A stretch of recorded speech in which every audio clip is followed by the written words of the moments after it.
ॐ শান্তি।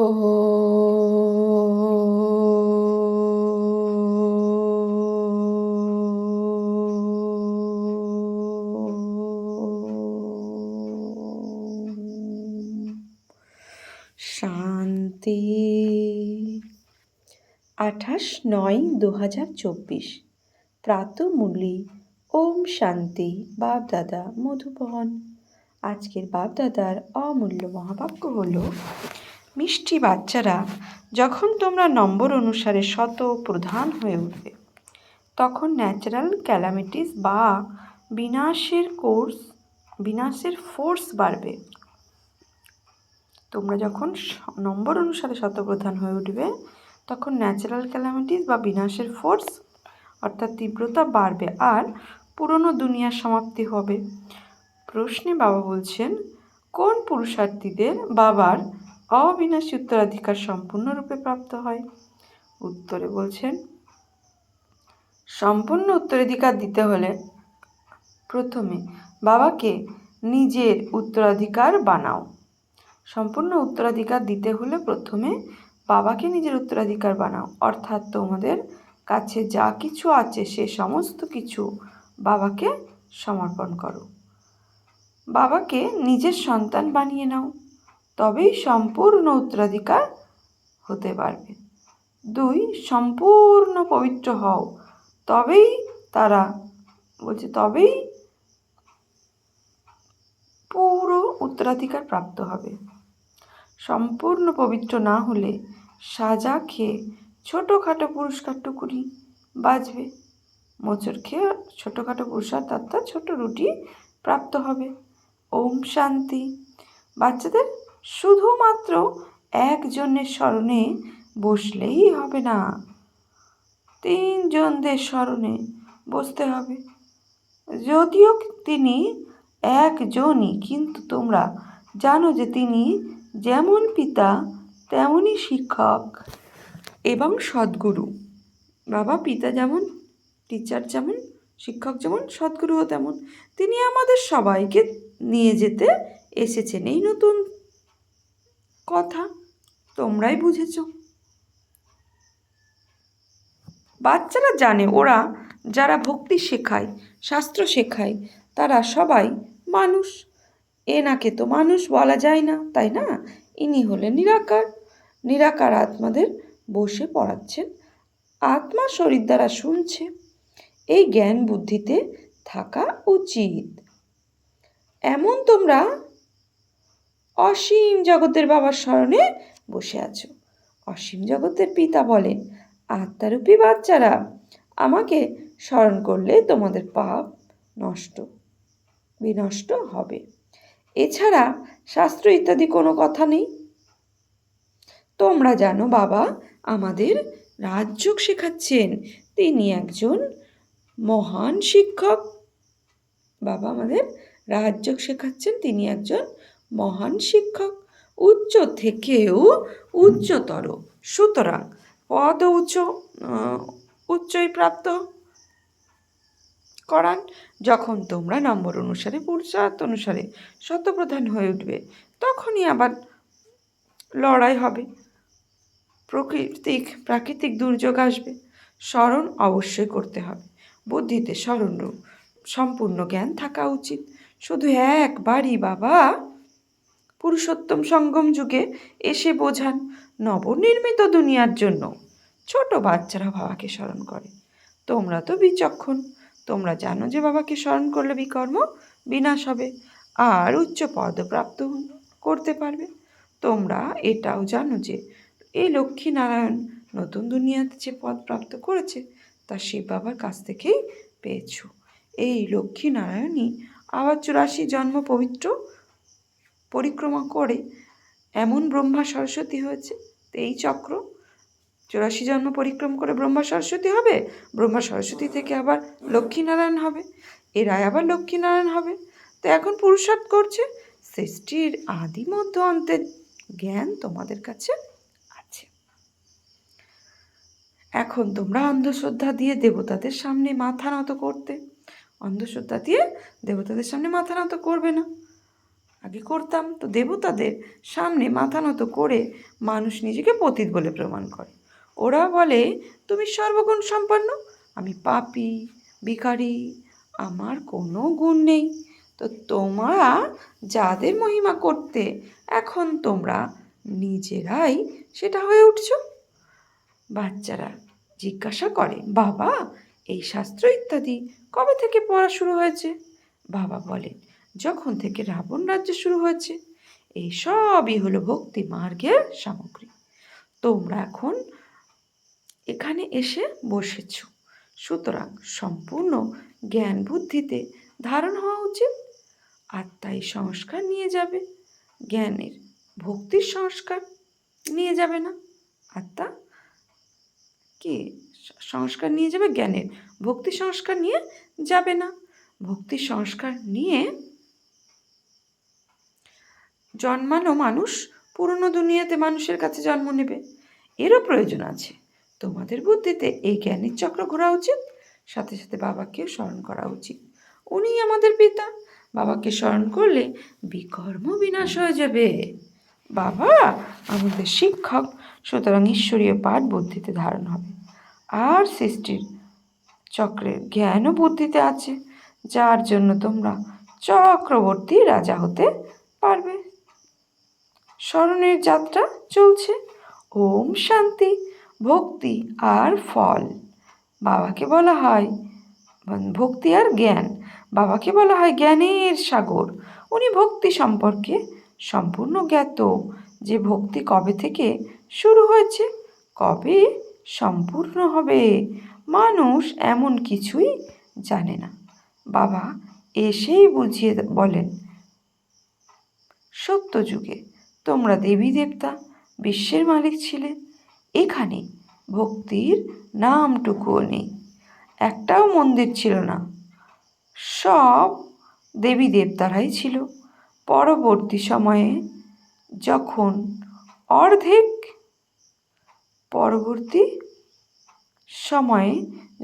অর্ধেক দুনিয়া পুরনো হয়ে যায়, অর্থাৎ 2500 বছর সম্পূর্ণ হয়ে যায়, অথবা ত্রেতা আর দাপুরের সঙ্গম শুরু হয়, তখনই রাবণের প্রবেশাধিকার ঘটে। সঙ্গম তো অবশ্যই প্রয়োজন। ত্রেতা আর দাপুরের সঙ্গমে রাবণের আবির্ভাব হয়, আর তখনই দেবী দেবতার বাম মার্গে নামতে থাকে। তোমরা ছাড়া এ বিষয় আর কেউই জানে না। বাবাও আসেন কলি যুগের অন্তে আর সত্য যুগের শুরুর সঙ্গমে, আর রাবণ আসে ত্রেতার দাপুরের সঙ্গমে। তো ওই সময়কে কল্যাণকারী বলা হয় না, তাকে তো কল্যাণকারীই বলা হবে, তাই না? বলছে ওই সময়কে কল্যাণকারী বলা যাবে না, তাকে তো কল্যাণকারী বলা হবে। বাবার নামই কল্যাণকারী শিব। দাপুর থেকে অকল্যাণকারী যুগ শুরু হয়। বাবা হলেন চৈতন্য বীজ রূপ। বাবার সম্পূর্ণ বৃক্ষের নলেজ আছে। ওই বীজ যদি চৈতন্য হতো তবে বোঝাতে পারতো যে আমার থেকে এই গাছ কিভাবে নির্গত হয়, কিন্তু জড়ো হওয়ার কারণে বলতে পারে না।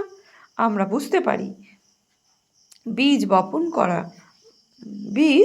বপন করার পরে গাছ ছোট হয়ে বের হয়, তারপর বড় হয়ে ফল ধরে, গাছ ছোট বের হয়, তারপর বীজ বপন করে গাছ, পরে গাছ ছোটই বের হয়, তারপর বড় হলে কি হয়, ফল দেওয়া শুরু করে।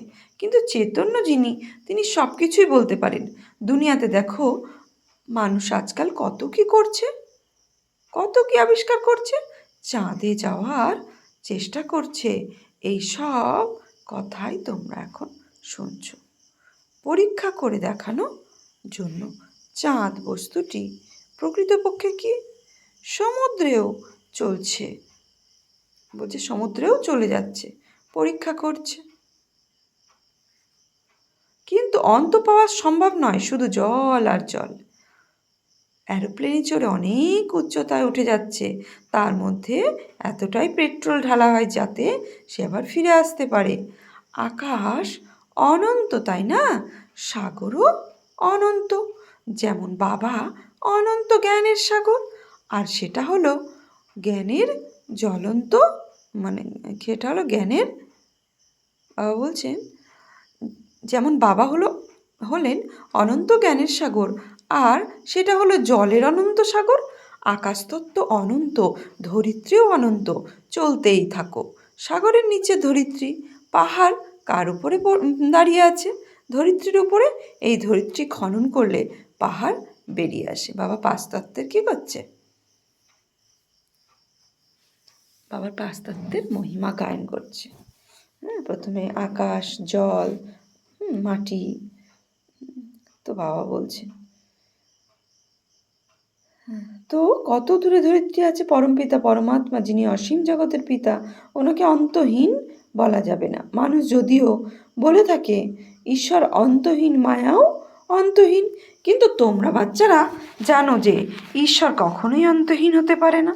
এই আকাশ অনন্ত, পাঁচ তত্ত্ব আকাশ, বায়ু, অগ্নি, জল, মাটি তমপ্রধান হয়ে পড়ে, আত্মাও তমপ্রধান হয়ে যায়। তারপর বাবা এসে শতপ্রধান করে তোলেন। কত ছোট্ট আত্মা 84 জন্মের পাঠ ভোগ করে। এই চক্র ক্রমান্বয়ে ঘুরতেই থাকে। এ হলো অনাদি নাটক, এর কোনো শেষ নেই। পরম্পরা ধরে চলে আসছে। কবে থেকে শুরু হয়েছে? কি বলছি, কবে থেকে শুরু হয়েছে?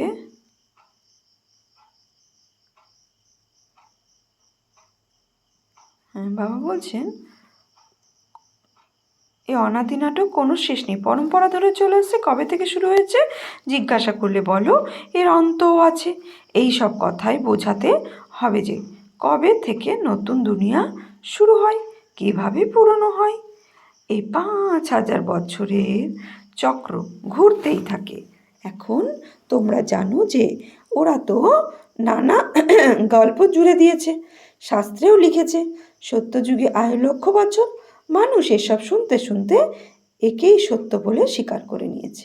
তারা এটা জানেই না যে ভগবান কবে এসেছেন, নিজের পরিচয় দেবেন। ভগবান কবে এসেছেন, নিজের পরিচয় দেবেন, এসে নিজের পরিচয় দেবেন। তো বাবা বলছে না জানার কারণে বলে থাকে কলিযুগের আয়ু 40,000 বছর এখনও বাকি আছে। যতক্ষণ তোমরা না বুঝিয়ে বলবে সবে ওদেরকে, ওরা 40,000 বছরই ভাববে। তো এখন তোমরা নিমিত্ত হয়েছ বোঝানোর জন্য যে কল্পের আয়ু 5,000 বছর, লক্ষ বছরের নয়। ভক্তিমার কত সময় সামগ্রী, পয়সা থাকলেই মানুষ খরচ করে। বাবা বলে আমি তোমাদের কত ধন ঐশ্বর্য দিয়ে যাই। অসীম জগতের পিতা যখনই নিশ্চয়ই অনন্ত উত্তরাধিকার দেবেন, তাই না? তিনি অসীম জগতের পিতা, তাহলে উত্তরাধিকারও নিশ্চয় অনন্ত দেবেন। এখন বলছে এর দ্বারা সুখ ও শান্তি প্রাপ্ত হয়, আয়ুও বৃদ্ধি হয়। বাবা বাচ্চাদের বলেন আমরা প্রিয় বাচ্চারা আয়ুষ্মান ভব, অর্থাৎ দীর্ঘজীবী হও। বাবা আশীর্বাদ বরদান দিলেন। ওখানে তোমাদের আয়ু 150 বছর হয়। কোথায়? সত্যযুগে। কখনো কাল খায় না, অকালে মৃত্যু হয় না। কাল খায় না মানে অকালে মৃত্যু হয় না। বাবা বর দেন, তোমাদের দীর্ঘজীবী করে তোলেন, তোমরা আমার হও। ওখানে কোনো অকাল মৃত্যু হয় না। সত্যযুগে কোনো অকালে মৃত্যু হয় না। ওখানে তোমরা খুব সুখে থাকো, তাই বলা হয় সুখধাম। ওখানে আয়ু বৃদ্ধি হয়, ধন সম্পদও অগাধ থাকে, সবই খুব সুখে থাকে। কাঙাল থেকে মুকুটধারী হয়ে ওঠো। তোমাদের বুদ্ধিতে আছে যে বাবা আসেন দেবী দেবতা ধর্মের স্থাপন করতো, নিশ্চয়ই ছোট বৃক্ষ হবে। ওখানে এক ধর্ম, এক রাজা, এক রাজ্য, তাকেই বলে বিশ্বে শান্তি বিরাজ করছে। সম্পূর্ণ বিশ্বে আমরাই পার্ট প্লে করে থাকি। এই দুনিয়ার ছোট এই দুনিয়ায় সেটা জানে না। যদি বলছে যদি জেনেই থাকে তবে বলুক কবে থেকে আমরা আমাদের ভূমিকা পালন করে আসছি। এখন বাচ্চারা বাবা তোমাদের বোঝাচ্ছেন, গীতও আছে যে না যে বাবার থেকে যা পাওয়া যায় তা আর কারোর থেকে পাওয়া যায় না। পৃথিবী আকাশ সম্পূর্ণ বিশ্বের রাজধানী তিনি দিয়ে থাকেন। এই লক্ষ্মীনারায়ণের বিশ্বের মালিক, লক্ষ্মীনারায়ণই কী ছিলেন? বিশ্বের মালিক ছিলেন। তারপর যে রাজারা এসেছে তারা ভারতের ছিল। গীতও আছে, বাবা যা দিয়ে দিয়ে দিয়ে থাকেন তার কেউ দিতে পারে না। বাবা এসেই প্রাপ্তি করল, বাবা এসেই প্রাপ্তি করান। সুতরাং এই সমস্ত জ্ঞান বুদ্ধিতে থাকা উচিত, যাতে তোমরা যে কোনো আত্মাকে বোঝাতে পারো। এটাই ভালো করে বুঝতে হবে। কে বোঝাতে পারবো? কে বোঝাতে পারবে? যে বন্ধন মুক্ত হবে। বাবার কাছে যখনই কেউ আসে বাবা জিজ্ঞাসা করেন, কি জিজ্ঞাসা করেন? কটি সন্তান? উত্তরে বলে 5টি সন্তান। নিজেরা ষষ্ঠ সন্তান শিব বাবা, 5টা সন্তান আর ষষ্ঠ সন্তান শিব বাবা। সুতরাং সবচেয়ে বড় সন্তান হবে, তাই না? শিব বাবা হয়ে গেলেন, উনিও নিজের সন্তান বানিয়ে বিশ্বের মালিক করে তোলেন। বাচ্চারা উত্তরাধিকারী হয়ে যায়। এই লক্ষ্মীনারায়ণ শিব বাবার সম্পূর্ণ উত্তরাধিকারী অথরিটি। লক্ষ্মীনারায়ণ শিব বাবার সম্পূর্ণ উত্তরাধিকারী। পুনর্জন্মে শিব বাবাকে সব কিছু সমর্পণ করে দিয়েছেন। সুতরাং উত্তরাধিকার তো বাচ্চাদের অবশ্যই হওয়া উচিত। বাবা বলেন আমাকেই উত্তরাধিকার বানাও, দ্বিতীয় কেউ নয়। বাচ্চারা বলে বাবা এই সব কিছুই তোমার, আর যা কিছু তোমার সবই আমাদের। তুমি আমাদের সম্পূর্ণ বিশ্বের বাদশাহী উত্তরাধিকার হিসাবে দিয়ে থাকো। কেননা আমাদের যা কিছু ছিল সব তোমাকে দিয়ে দিয়েছি। তন মন ধন ড্রামায় নির্ধারিত রয়েছে, তাই না? অর্জুনকে যেমন বিনাশের দৃশ্য দেখানো হয়েছিল, তোমরাই চতুর্ভুজে দেখানো বলছে, তেমনই চতুর্ভুজে দেখানো হয়েছিল। যেমন বিশ্বের বিনাশের দৃশ্য তেমন চতুর্ভুজের দৃশ্য দেখানো হয়েছে। অর্জুন তো অন্য কেউই নয়, ব্রহ্মা বাবার সাক্ষাৎকার হয়েছিল। ব্রহ্মা বাবার সাক্ষাৎকার হয়েছিল, ওই সময়টাকে বলা হয় কি অর্জুন। তেমনই চতুর্ভুজ দেখানো হয়েছিল সাক্ষাৎকারের সাথে সাথে। তো ব্রহ্মা বাবার সাক্ষাৎকার হয়েছিল, অর্জুন তখন ছিল। অর্থাৎ ওই সময়কে অর্জুন বলা হয় ব্রহ্মা বাবাকে। তিনি দেখিয়েছিলেন রাজত্ব প্রাপ্তি হচ্ছে, তবে কেন শিব বাবাকে উত্তরাধিকার করবে না? তারপর উনিও আমাকে তার উত্তরাধিকার বানান। এই লেনদেন খুব ভালো। কখনো কাউকে কিছু জিজ্ঞাসা করেননি, গুপ্তভাবে সব কিছু দান করেছেন। একেই বলা হয় গুপ্তদান। কেউ জানতেই পারল না। এর কি হয়েছে? কেউ কেউ ভাবলো বৈরাগ্য এসেছে, তাই সন্ন্যাসী হয়ে গেছে। সুতরাং এই বাচ্চারাও বলে 5 সন্তান নিজের, আরেকটি সন্তান হলো আমাদের শিক্ষক শিব বাবা। ব্রহ্মা বাবাও সব কিছু বাবার কাছে দান করেছে, যাতে অনেক আত্মার সেবা হয়। বাবাকে দেখে সবারও একটাই ইচ্ছা হয়, আর তারাও ঘরবাড়ি ছেড়ে চলে যায়। তখন থেকেই হাঙ্গামা শুরু হয়।